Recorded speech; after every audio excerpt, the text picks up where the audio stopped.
हिमाचल विधानसभा में आज water cess विधेयक पारित हो गया है और काफ़ी उम्मीदें हैं प्रदेश को भी इस वाटर सेस विधेयक से, क्योंकि रिसोर्स मोबिलाइजेशन की दिशा में ये एक कदम बढ़ाया गया है। इसी विषय पर खबरें अब तक के साथ खास बातचीत के लिए डिप्टी सीएम मुकेश अग्निहोत्री हैं। सर, कितना फ़ायदेमंद रहेगा ये वाटर सेस विधेयक? हालांकि विपक्ष ने इस पर आपत्ति भी कुछ जाहिर की, कुछ संशोधन आपने स्वीकार भी किए। क्या बदलाव ला सकता है? कोई नुकसान तो नहीं होगा इसका?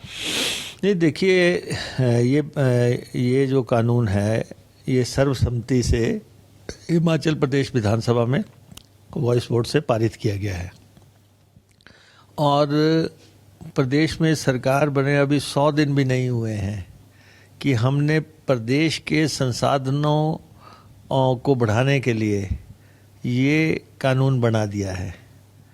आज 50 साल हो गए, आप लगातार सुनते आ रहे होंगे कि प्रदेश में बहने वाली नदियों में पानी, बहते हुए पानी पे जो है सेस लगाने की बातें हुआ करती थी, लेकिन इसके लिए दृढ़ राजनीतिक इच्छा शक्ति की ज़रूरत थी। हमने पहले जो है इसका ऑर्डिनेंस लेके आए हम, और उसके बाद जैसे ही विधानसभा शुरू हुई तो हम डे 1 पे हमने इसको टेबल किया और तीसरे दिन हमने इसको जो है पारण कराने में कामयाबी हासिल की है। प्रदेश में 5 बड़ी नदियां बहती हैं, उसमें जो पानी बह रहा है उस पे लगभग 172 पनबिजली परियोजनाएं स्थापित हुई हैं और 11,000 मेगावाट के आसपास बिजली का दोहन हुआ है।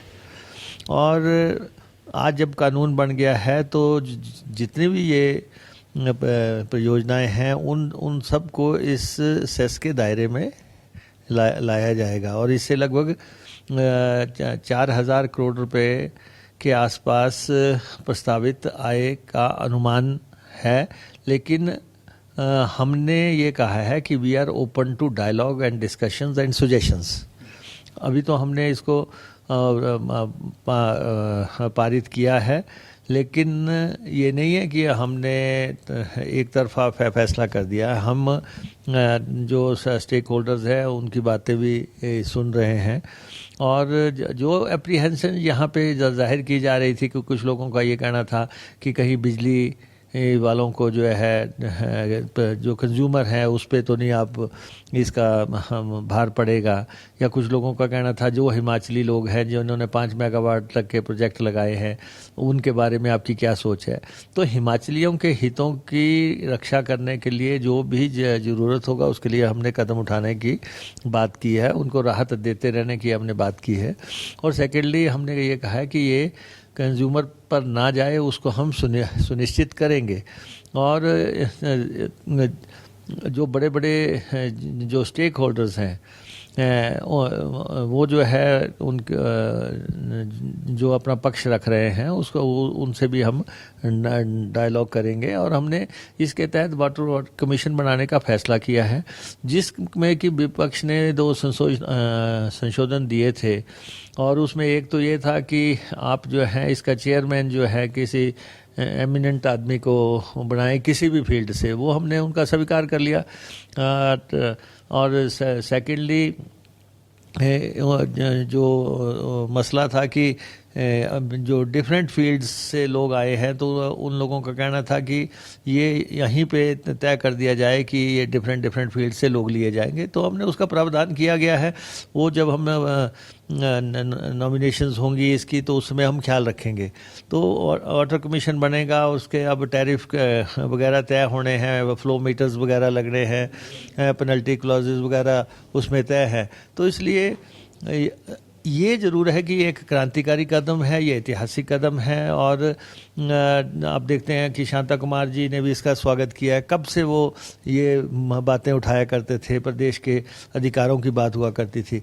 आखिर वो दिन आया कि हिमाचल प्रदेश सेस लगाने में कामयाब हुआ और हमारा किसी पड़ोसी राज्य से कोई टकराव नहीं है। जैसे कुछ पंजाब के लोगों ने कहा है कि उन पे असर पड़ेगा, भाई ये तो हिमाचल की बाउंड्री के अंदर का मसला है। जो हिमाचल में जो कारखाने लगे हैं पनबिजली, उनका मसला है, आप लोगों का कहाँ से आ गया। इसलिए ये गुमराह करने वाली बातें हैं। हम इसमें आगे बढ़ने जा रहे हैं। सर, क्या इन्वेस्टर्स जो हैं, ऐसा तो नहीं कि जब ये वाटर सेस लग जाएगा वो हाथ पीछे खींचे, या उसके उनके साथ जो डायलॉग की भी आपने बात कही है, क्या इसके लिए कोई ओपन मंच पर ऐसी कोई चर्चा भी की जाएगी? नहीं, देखिए, हम जो है पहले तो ये है कि 75,000 करोड़ रुपए का हमारे पे कर्ज है और 11,000 करोड़ रुपए कर्मचारियों की देनदारियां हैं और बहुत मसले डेवलपमेंट के लिए पैसा चाहिए। टैक्स बेस हमारा है नहीं हिमाचल प्रदेश में, और हिमाचल प्रदेश ने आय के संसाधन अर्जित के लिए ओवर द ईयर कोई बहुत बड़े प्रयास हुए भी नहीं है। तो इसलिए हमने ये कहा कि जहाँ जहाँ भी आय के संसाधन अर्जित किए जा सकते हैं वो किए जाए।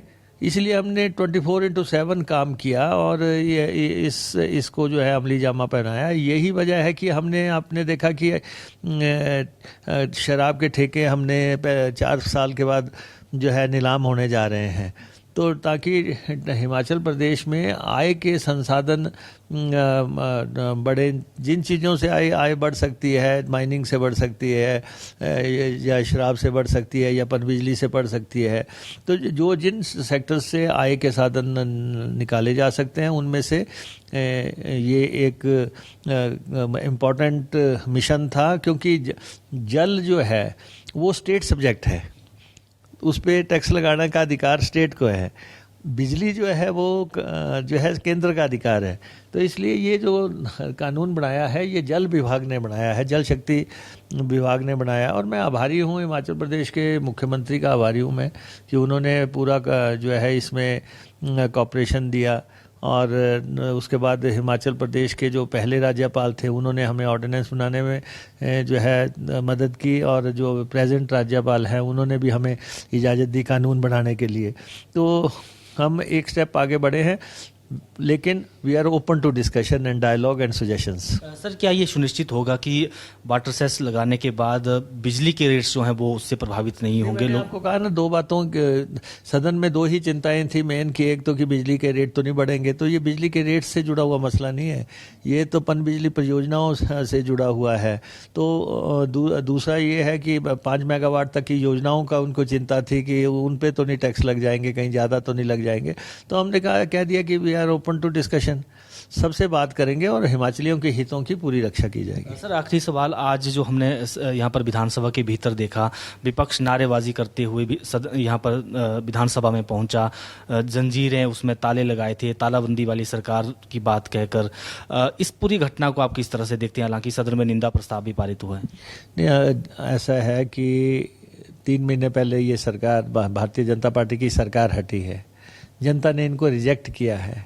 इनको अपने माइंड एंड थॉट में इस बात को ले लेना चाहिए कि हमें जो है जनता ने रिजेक्ट कर दिया है और हमें विपक्ष में पहुंचा दिया है, जो ये मानने को तैयार नहीं है। अभी ये मानसिक पटल पे ये बात अंकित कर नहीं रहे हैं, दिल से, सोच से, मन से, कर्म से ये अभी मान नहीं पाए हैं कि हम अट गए हैं।